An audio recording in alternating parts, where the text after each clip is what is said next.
Hello and welcome to the newsroom. I'm Victoria Akonde, and these are the headlines we are tracking at the moment.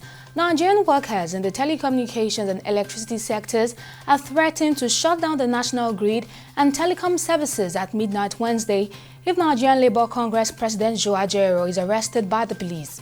This warning issued by the National Union of Electricity Employees and the National Union of Postal and Telecommunications Employees in separate notices on Tuesday follows the police summons for Ajaero over alleged links to terrorism financing and other charges.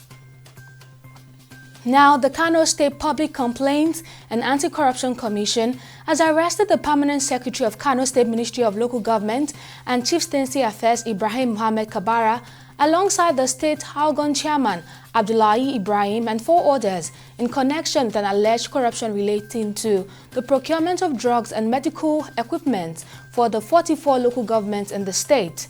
The arrested officials, who had been at the commission since Tuesday, were detained in custody and grilled by the operatives of the Anti-Graft Agency. Now, the Independent National Electoral Commission on Tuesday said over 2.6 million voters will take part in the September 21st governorship election in Edo State. INEC Supervising National Commissioner for Edo, Delta and Cross River States, Rhoda Gomes, said that this at the Commission's office in Benin at the presentation of voter registers to the chairmen and representatives of the 16 participating political parties.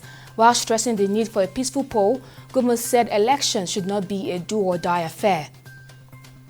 Now, the National Agency for Food and Drugs Administration and Control Bauchi State Office has begun a 3-day exercise in markets in Bauchi State to Bauchi markets to mop up fake Milo chocolate drinks in circulation. The Bauchi State Coordinator of NAFDAC, Paul Kamai, who made this known on Wednesday in an interview with journalists in Bauchi, said the exercise would last for 3 days starting Tuesday.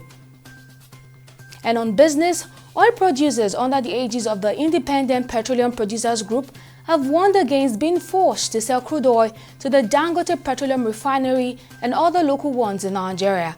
The IPPG also called on the Nigerian National Petroleum Company Limited to redirect its allocated crude oil volumes to Dangote Refinery and other local refineries to mitigate the current crude supply shortage being experienced by the local refiners and its impacting local product availability in many parts of Nigeria.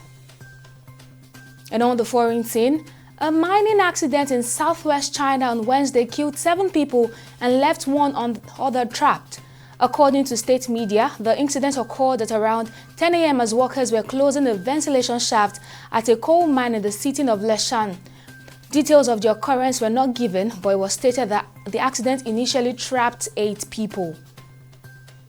And finally, on sports, the 8th edition of the National Youth Games, initially scheduled to commence on September 10, 2024, has been shifted back by 1 day and will now commence on September 9, 2024.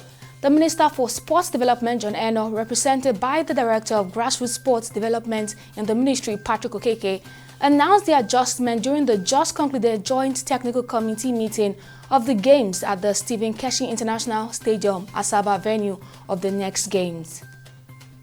And these are the headlines making the rounds at this time. Join us again at the top of the hour for more stories. I'm Victoria Akonde. Bye for now.